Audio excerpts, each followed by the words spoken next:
मेरे बहनों, मेरे भाइयों, आप सबको दोनों हाथ जोड़ के प्रणाम, आप सबको नमस्कार।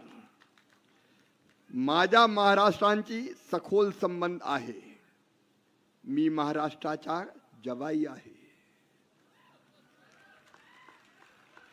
मी मध्य प्रदेशातील मूळचा मामा आहे, बा महाराष्ट्रातील मूळचाही मामा आहे।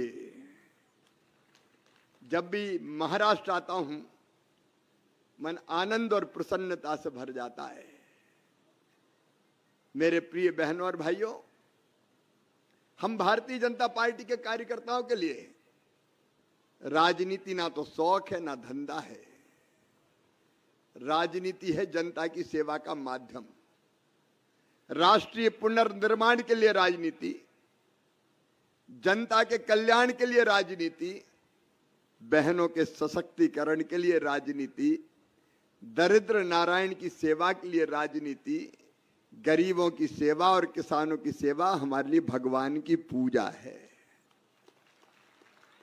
और इसी भाव से अगर आप देखेंगे तो एक नहीं अनेकों योजनाएं यहां महायुति की सरकार ने बनाई है। मेरी बहनें बड़ी संख्या में यहां बैठी है, मैं उनको प्रणाम करता हूं। बहनें हमारे लिए देवियां हैं। गंगा, गीता, गायत्री, सीता, सत्या, सावित्री और दुर्गा, लक्ष्मी, सरस्वती अगर कोई है तो वो मेरी बहनें हैं, वो मेरी बेटी है। हर बहन में मैं देवी के स्वरूप का दर्शन करता हूं और इसलिए संदेश भी हम मध्य प्रदेश से बैठे। एक नहीं अनेकों योजनाएं मध्य प्रदेश में भी बेटी और बहन के कल्याण के लिए बनी। जब पहली बार मुख्यमंत्री बना मैं, तो मैंने देखा बेटा और बेटी में भेद होता था।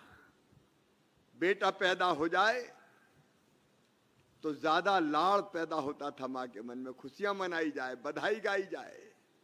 और बेटी अगर पैदा हो गई तो मां का चेहरा भी उतर जाता था, जैसे बेटी नहीं हो, आफत हो गई हो।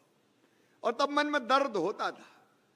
और मैं कई जगह कहता था कि बेटी के बिना सृष्टि नहीं चल सकती। बेटी नहीं बचाओगे तो बहू कहां से लाओगे। बेटी को भी आने दो। बेटी है तो कल है। एक अम्मा मुझे बोली, बड़ी बात कर रहा है, बेटी को आने दो। बेटी आ गई और बड़ी हो गई और शादी में दहेज का इंतजाम करना पड़ा तो तू करवाएगा क्या? मुझे लगा ऐसे काम नहीं चलेगा। बेटी के सशक्तिकरण के लिए कुछ करना पड़ेगा। बेटी बोझ ना रहे, बिटिया वरदान बन जाए। इसलिए मेरी बहनों, मध्य प्रदेश की धरती पर 2005 और 6 में एक योजना बनी, लाडली लक्ष्मी योजना। मन में एक संकल्प था कि मध्य प्रदेश की धरती पर बेटी पैदा होगी तो केवल लखपति पैदा होगी। मैंने अफसरों से कहा कि बेटी लखपति पैदा होनी है। बोले साहब असंभव है, हो ही नहीं सकता। मैंने कहा हम मुख्यमंत्री है तो होगा ही। और इसलिए तय किया कि बेटी पैदा होगी तो उसके खाते में उसके नाम से 30,000 रुपया जमा करेंगे तत्काल। और वो 5वीं पास करके 6वीं में जाए तो 2,000, 8वीं पास करके 9वीं में जाए 4,000, 10वीं पास करके 11वीं में जाए 7,500, इसके बाद 6,000, कॉलेज में 12,500, पास करे तो 12,500 और 21 साल की हो जाएगी तो सीधे 1 लाख रुपया मिल जाएंगे। बेटी लखपति हो जाएगी। वहां से यह सफर शुरू हुआ महिला सशक्तिकरण का। मैं विस्तार में नहीं जाऊंगा, समय इसकी इजाजत नहीं देता। बहनों को 50% रिजर्वेशन स्थानीय निकाय के चुनाव में। बहनों के नाम पर संपत्ति खरीदी जाए तो रजिस्ट्री शुल्क केवल 1 रुपया लगे।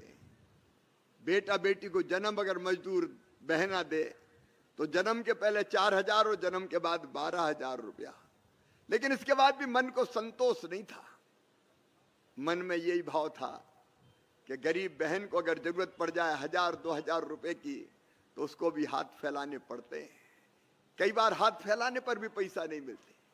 कई बार तो पतिदेव से मांगती है, माए के जाना है, अगर भैया के बेटा बेटी आए और दौड़े कि बुआ जी आई, हमारे लिए क्या लाई, तो कुछ पैसे तो दे दो।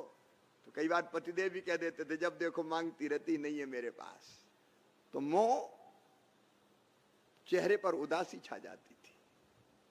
और तब मन में ये भाव आया कि काश अगर हर बहना का बैंक अकाउंट हो और हर महीने उस अकाउंट में पैसे आए तो मेरी बहनें मजबूर नहीं रहेगी, मजबूत बनेगी, स्वाभिमान के साथ, सम्मान के साथ अपनी जिंदगी जिएगी। मेरे भाइयों, आखिर धरती के संसाधनों पर बहन बेटी का भी तो हक है। ये खेत, ये धरती, ये पानी, ये हवा, ये जल, ये जमीन, ये जंगल औरत के लिए भी तो है, स्त्री के लिए भी तो है। और तब मन में आई लाडली बहना योजना और मध्य प्रदेश की धरती पर लाडली बहना योजना बनी। आज मुझे कहते हुए बहुत खुशी है। मैं एकनाथ शिंदे जी को, देवेंद्र भाऊ को, देवा भाऊ को, अजीत पवार जी को, महायुति की सरकार को बहुत बहुत बधाई देता हूं, अभिनंदन करता हूं कि उन्हें माझी लाड़की बहना योजना बनाई है। मेरी बहनों बताओ, आपसे पूछ रहा हूं, कैसी योजना है? बोल के बताओ ना। बोलना पड़ेगा जोर से तो ही सुनेंगे, नहीं तो कोई नहीं सुनने वाला। बताओ योजना अच्छी है कि नहीं? आपकी जिंदगी बदली कि नहीं? हर महीने 1500 रुपया 7 किस्त हो गई और बहनों ने इस पैसे का दुरुपयोग नहीं किया। मैं भाई की गारंटी नहीं लेता, भाई के खाते में पैसा आए तो पता नहीं क्या करें, लेकिन बहन की गारंटी ले सकता हूं। बहन कभी फालतू खर्चा नहीं करेगी, अपने बेटा बेटी के भलाई के लिए खर्चा करेगी, शिक्षा के लिए खर्चा करेगी। और जब मैंने मध्य प्रदेश में पूछा कि बताओ बहनों, इस योजना से तुम्हें क्या फायदा